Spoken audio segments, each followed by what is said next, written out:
नमस्कार। राम गुलाम राय online classes में एक बार पुनः आप सबका स्वागत है। इसके प्रीवियस वीडियो में हम लोगों ने मेटलर्जी पढ़ रहे थे। धातुकर्म क्या होता है, धातुकर्म क्या होता है आपको बताया गया था कि धातुकर्म किसी भी अशुद्ध धातु को शुद्ध करने के लिए जो आप प्रक्रम, जो आप विधि और जो तरीका प्रयोग करते हैं, उन सभी तरीकाओं को हम क्या कहते हैं, धातुकर्म कहते हैं, मेटलर्जी कहते हैं। अब इसके बारे में बताया गया था कि मेटलर्जी में आपको कि कौन कौन सा क्रम आप करते हैं। सबसे पहले एक आपको बताया गया था अयस्क का सांद्रण करते हैं, फिर आपको बताया गया था निस्तापन करते हैं, फिर आपको बताया गया था कि भर्जन करते हैं, फिर आपको बताया गया था प्रगलन करते हैं, फिर बताया गया धातुओं का शोधन। ये 5 क्रम आपको प्रक्रम बताए गए थे, जिसमें आपको बारी बारी से अयस्क के सांद्रण को बताया गया, किस प्रकार से किसी अयस्क की अशुद्धियों को किस तरह से सांद्रण करके शुद्ध किया जाता है। इसके लिए आपको भी कई विधि बताई गई थी, जैसे गुरुत्वीय पृथक्करण विधि, चुंबकीय पृथक्करण विधि, फेन पलवन विधि।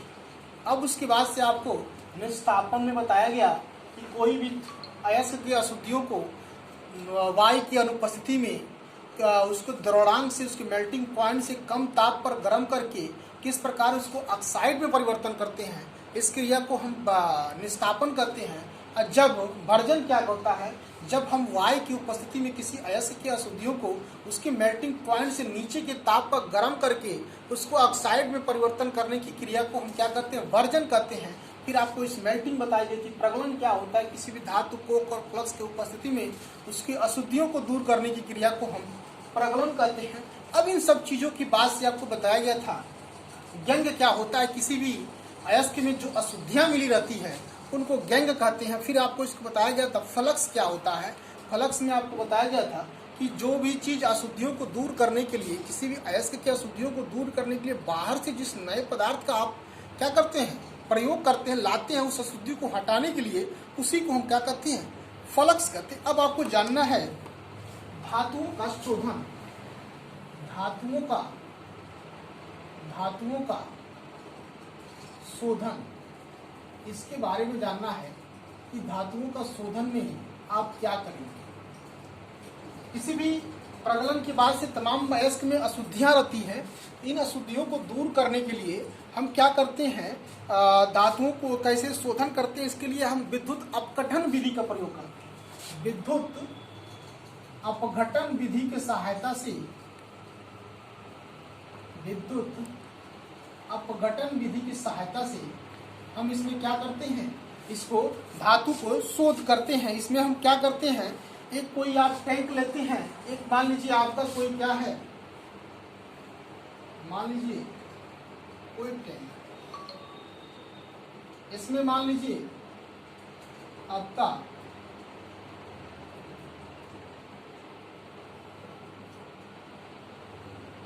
एक छड़ है, एक छड़ मान लीजिए ये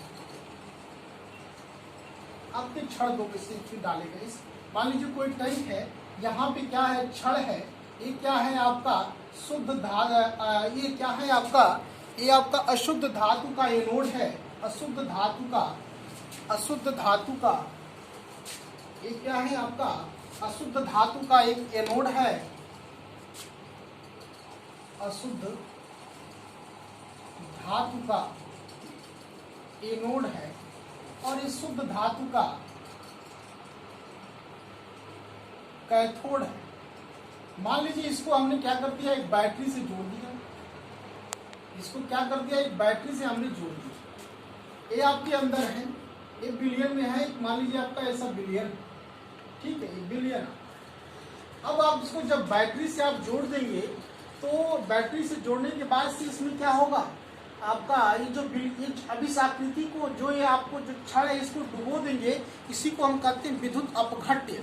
अब जब हम इसको बैटरी से जोड़ेंगे तो इसमें क्या होगा, विद्युत धारा प्रभावित होगा, जिसके फलस्वरूप यहाँ अशुद्ध धातु के एनोड के आयन आपके बिलियन में आएंगे, और बिलियन से शुद्ध धातु आपके ऊपर जाके इस आपके कैथोड पे जमने लगेगी। तो हमारा आप देखेंगे लास्ट में क्या होगा, इसकी पेदी में आके अशुद्ध धातु जो है, आपके अशुद्ध धातु की जो एनोड की छड़ है, ये हमारा पेदी में क्या होता है, जम जाएगा, और जो शुद्ध धातु का कैथोड है यहाँ पे शुद्ध धातु आपका अशुद्ध अशुद्ध धातु का एनोड विलयन में आएगा और विलयन से शुद्ध धातु कैथोड की तरफ जाके एकत्रित हो जाएगा और इससे आपका किसी भी धातु का आप शोधन कर लेंगे।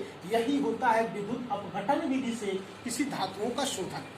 इस तरह से हम किसी भी काम को करते हैं। जैसे एक बड़े टैंक को आपको बताया गया कि शोधित कार्य करने के लिए आप इसमें दो प्रकार का छड़ लेंगे, एक अशुद्ध धातु का एनोड, एक शुद्ध धातु का एनोड। इसको विलयन में डुबो देंगे, इसी को कहते हैं विद्युत अपघट्य। जब इसको बैटरी से जोड़ेंगे तो इसमें क्या होगा, करंट बहेगा। करंट बहने के शुद्ध धातु का आयन विलयन में आएगा, अशुद्ध धातु का आयन विलयन में आएगा और अशुद्ध धातु का आयन जब विलयन में आएगा तो विलयन से शुद्ध धातु कैथोड की तरफ जाएगा। तो एक तरफ आपका अशुद्ध धातु इकट्ठा होने लगेगा, एक तरफ शुद्ध धातु इकट्ठा होने लगेगा। आपकी अशुद्धियां दूर हो जाएंगी, धातु का शोधन आपका हो जाएगा। तो ये रहा आपका धातु कर्म की जो प्रक्रम थे वो आपको बताए गए। अब इसके बाद से आगे नेक्स्ट आपको टॉपिक्स है उसको हम बताते हैं, फिर आपको कैसे करना है। आपको इससे पहले धातु के बारे में भी चर्चा हुई, तो फिर थोड़ा सा धातु को और हम चर्चा करते हुए आगे बढ़ रहे हैं, क्योंकि धातु और अधातु में आपको अंतर भी हमको बताना है। तो इसलिए एक बार फिर मैं आपको धातु के बारे में रिवाइज कराती, धातु के बारे में आपको रिवाइज कराएंगे। पहले मार्कर आपका अच्छा सा चल नहीं रहा है, इसके बारे में आपको थोड़ा सा मौखिक ही बोल के बताएंगे। धातु क्या होता है उसके पहले बताया भी गया था। ऐसे तत्व जो इलेक्ट्रॉन त्याग करके धनायन बनाते हैं, ऐसे तत्व जो इलेक्ट्रॉन त्याग करके धनायन प्रदान करते हैं, उन्हें हम धातु कहते हैं। ये क्या कहते हैं, आधुनिक जो आवर्त सारणी है उस आवर्त सारणी में या तो बाएं या तो मध्य में स्थित होते हैं।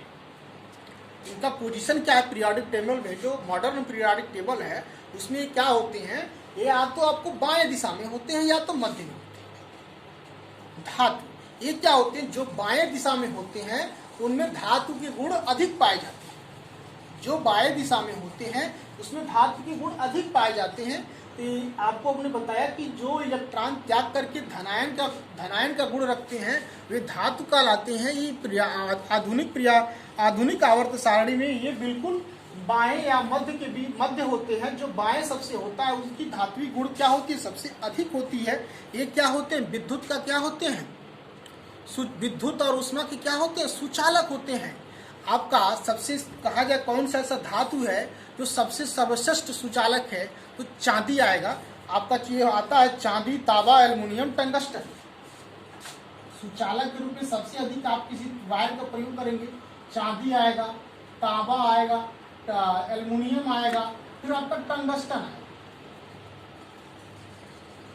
दिख नहीं रहा होगा आपको, मार्कर की कमी के चलते आज चांदी, तांबा, एल्युमिनियम, टंगस्टन। अब देखिए, आप देखते होंगे चाय पीते होंगे, आप अक्सर देखते होंगे जब आप गिलास में पीते हैं, लोहे की गिलास में पीते हैं, तो देखते होंगे कि आपका हाथ जलता है। जब शीशा के गिलास में आप पीते हैं तो आपका हाथ उतना तेज नहीं जलता है जितना लोहे के अपेक्षा जलता है। तो आपका लोहा क्या होता है, आपका शीशा से अधिक सुचालक होता है, विद्युत का भी ऊष्मा का भी। शीशा क्या होता है, किसी भी तत्व से, किसी भी धातु से सबसे कम क्या होता है, ऊष्मा का सुचालक होता है, विद्युत का सुचालक होता है। यानी उससे कम मतलब उसमें करंट बहुत कम मात्रा में फ्लो करते हैं। अन्य कोई भी आप लेंगे उससे अधिक ही मिलेंगे। तो आपको शीशा में जब आपको ये ऊष्मा का सबसे कम सुचालक है तो हमारा सबसे आपको देखते गर्म आभास होता है, लेकिन उसके जो लोहे के गिलास में चाय पीते हैं उससे कम होता है। तो आपसे पूछा जाता है अक्सर प्रश्न, कौन सा ऐसा धातु है जो ऊष्मा तथा विद्युत का सबसे कम सुचालक है, तो आपका जवाब होगा शीशा। आपसे पूछा जाए विद्युत का सर्वश्रेष्ठ सुचालक कौन सा धातु है, तो चांदी होगा। ठीक है, ये बात आप थोड़ा सा दिमाग में रखिएगा। अब इनके बारे में, इनके गुण के बारे में हम धीरे धीरे जानेंगे, इनके गुण क्या क्या हैं, बारी बारी से। इनके भौतिक गुण, इनके भौतिक गुण के बारे में जानेंगे, इनके भौतिक गुण के बारे में जानेंगे। सबसे पहले आता है भौतिक अवस्था। गुण के बारे में जानेंगे तो इनके भौतिक अवस्था, ये क्या होते हैं, अवस्था के बारे में जानेंगे। तो सभी धातु अक्सर ठोस होते हैं। एक पारा ही एक ऐसा धातु है जो द्रव अवस्था में रहता है। यानी अक्सर क्या होते हैं, सभी धातु ठोस होते हैं एकमात्र उसमें पारा द्रव क्या है, जो द्रव है और धातु है। फिर उसके बाद इसकी गुण दूसरा आप चमक लेंगे। चमक में क्या होता है, सभी धातु चमकीले होते हैं। यदि आप किसी भी धातु को काटेंगे तो और चमकीला दिखाई देता है, यानी धातु में चमक भी होती है। फिर आप जानेंगे आघात वर्धनीयता, यानी किसी भी धातु पे आप चोट करेंगे तो उसमें आघात सहने की क्षमता होती है, जैसे लोहा है, सोना है, ये सब आघात को सहते हैं। फिर आता है तन्यता, मतलब किसी भी धातु को आप क्या करते हैं, तानने का गुण भी उसमें पाया जाता है। यानी सोना और चांदी में तन्यता का गुण अधिक पाया जाता है। कहा जाता है कि 1 ग्राम सोने से लगभग 2 किलोमीटर लंबा तार का बनाया जा सकता है। यानी 1 ग्राम सोने से लगभग 2 किलोमीटर लंबा तार बनाया जा सकता है। यानी उसकी तन्यता है कि उस सोने से कितना अधिक तन्यता आपका है। यानी देखिए कि सोना है, उसको आप कितना महीन बनाएंगे कि 2 किलोमीटर लंबा तार आपका 1 ग्राम सोने से बन जाएगा। यानी सोच लीजिए कि सोने की तन्यता कितनी बड़ी है। तो ये कुछ आपके मोस्ट थे, आपके धातु क्या होता है, विद्युत और ऊष्मा का सुचालक होता है, आप जान ही रहे हैं। अब कुछ इसके रासायनिक आपके गुण हैं, उनको हम बता देते हैं कि रासायनिक गुण आपके क्या क्या होते हैं। आपका रासायनिक गुण देख लीजिए।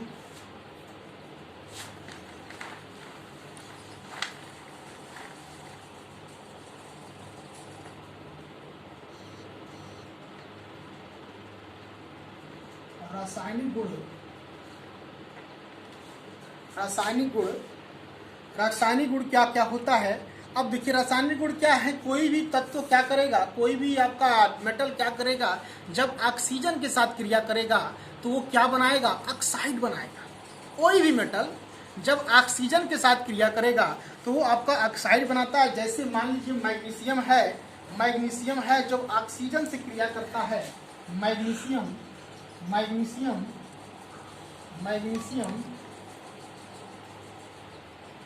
मार्कर काम नहीं कर रहा है, मौखिक बोल देता हूं। मैग्नीशियम क्या करता है, ऑक्सीजन से जब क्रिया करता है तो वो क्या बनाएगा, मैग्नीशियम ऑक्साइड बनाएगा। यानी Mg+O2 आप इसको जब बैलेंस करेंगे तो 2Mg+O2 2MgO, यानी ट्वाइस मैग्नीशियम ऑक्साइड बनाता है। अब आपका आता है जब ये जल के साथ क्रिया करता है कोई भी मेटल तो क्या बनाता है, जब ये जल के साथ क्रिया करेगा तो हाइड्रोक्साइड या ऑक्साइड बनाता है। जब मेटल क्या करता है, जल के साथ क्रिया करेगा तो हाइड्रोक्साइड और ऑक्साइड बनाएगा। जैसे मान लीजिए सोडियम और पानी का आप पानी का क्या करेंगे, क्रिया कराएंगे तो आपको क्या बनता है, सोडियम हाइड्रोक्साइड NaOH। Na और H2O की जब क्रिया कराएंगे तो NaOH बनता है, सोडियम हाइड्रोक्साइड। फिर ठीक आपको उसी तरह से जब मैग्नीशियम से पानी की क्रिया कराएंगे तो आपका मैग्नीशियम ऑक्साइड बनता है और मैग्नीशियम ऑक्साइड बनता है और हाइड्रोजन गैस निकलती है। फिर अब इसके बाद आपको एक और चीज इसमें बता दें, रासायनिक में अम्ल के साथ क्रिया करने पर क्या बनता है। तो आप किसी भी मेटल का जब अम्ल से क्रिया कराएंगे, जैसे मान लीजिए जिंक है, जिंक को आप अम्ल से HCl से क्रिया कराएंगे तो जिंक क्लोराइड बनेगा।